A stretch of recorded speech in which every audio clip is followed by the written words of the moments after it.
Welcome to another video with Wade Baldwin from Freedom Echo here. Today I want to talk about owning the story that makes us who we are. Stick around.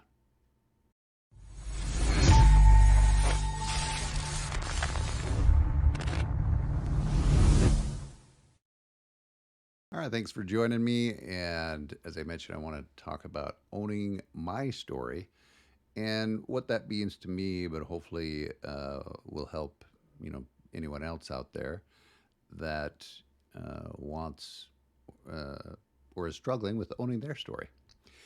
And I've been thinking about this video for some time, and I was trying to come up with ways of how do I organize it, what specifically do I talk about.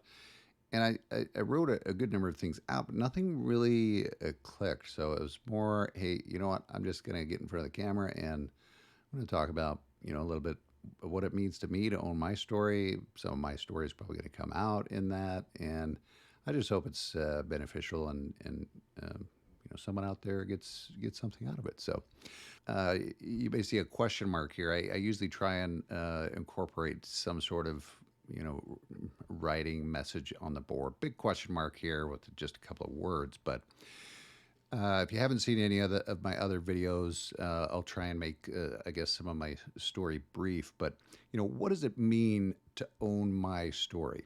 Well, I thought I was at a point that I actually was owning my story, was comfortable in my skin. So I am a recovered alcoholic, or recovering, I should say. I don't know that we're ever fully recovered while we have that allergy to alcohol, if you will, or disease, or however you want to classify it, but suffered from addiction along the majority of my life. And I think probably to share a quote is the best way to put it.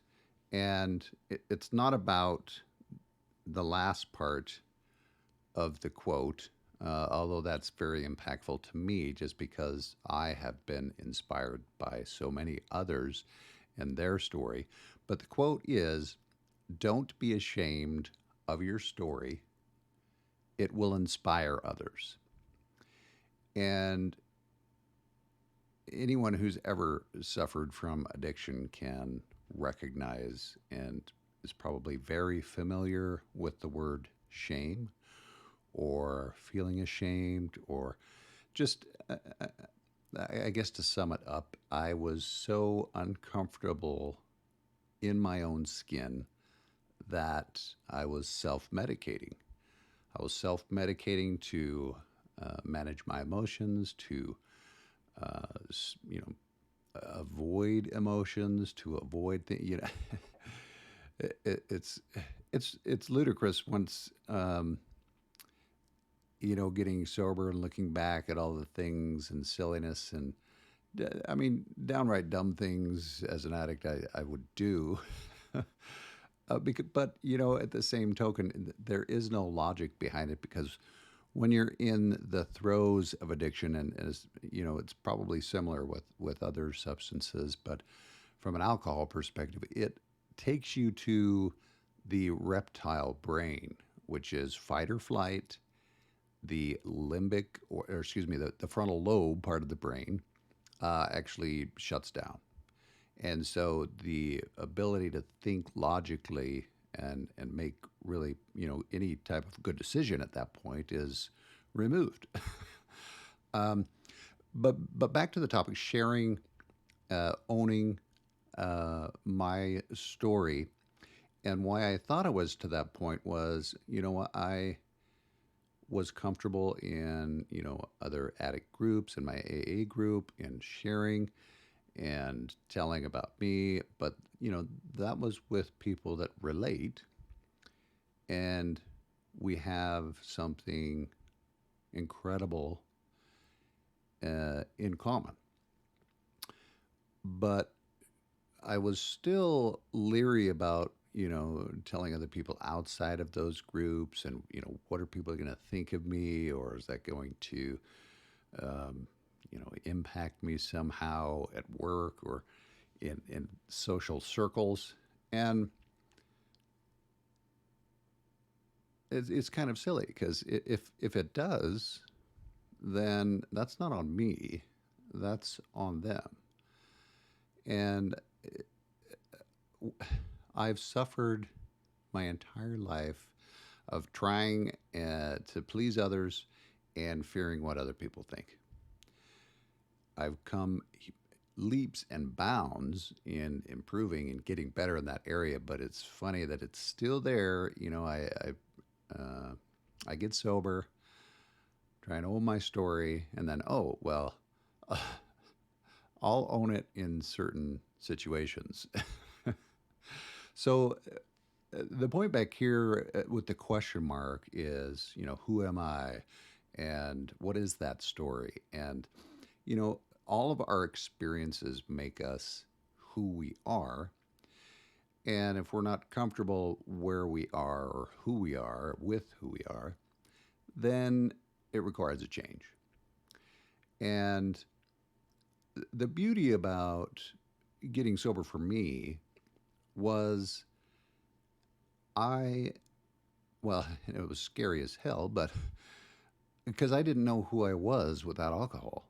I thought it was literally a part of my personality. Well, it had become a part of my personality, and it was basically, um, for a great number of years, it was fuel for courage and just so many other things. I mean, it's a long story short. The beauty is that I was able to start that journey in discovering, okay, who I am or who am I as a sober person. And that's the thing is the story never ends. Um, I mean, I guess when we die, the story might change into something else, depending upon what you believe, or it can end there, whatever. But as we are living on this planet, our story will continue uh, because life will continue happening. We're continually thrown challenges. We have to grow. We have to learn. And but the story primarily is all right. If we've struggled, or if there is something that we've overcome, or if there's something in the past that we have been ashamed of, if we get past it, if we get over that, if we become stronger, and um, there's a lot of quotes or songs about that. Whatever doesn't kill us makes us stronger, whatever, right? But the point is not shying away from who we've become. Because if we, like I mentioned, I was so uncomfortable in my skin. I didn't want to be in my skin, and I was trying to drown myself slowly with alcohol in order to not feel that. And I chuckle about it now, but it's not a laughing matter whatsoever for people that are still in the throes of it. And whether it's you or whether it's someone else that you know, that the challenge, nobody can do it for anyone else. I knew I had a problem for a really long time, and there were people outside of myself that knew that as well and were sharing that information. Um, but until I was ready to do something about it, it didn't matter. It did not matter one iota. I mean, certainly the caring and love of others certainly still makes a difference.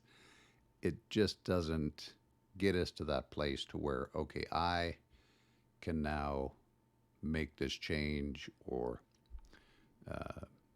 or whatnot, because it's totally up to the individual to get the help, to ask for the help, to take the specific steps, to have the diligence in order to continue with those actions.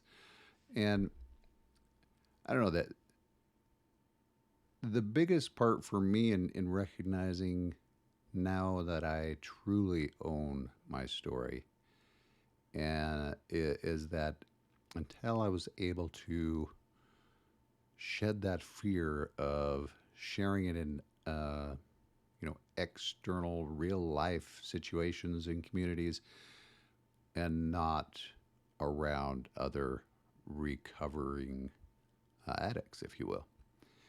And it was really powerful. It was a bit scary because I was talking to one of my mentors, and it's like, do I really own my story? And if I don't feel comfortable in sharing that information, or if they find out, what if they find out?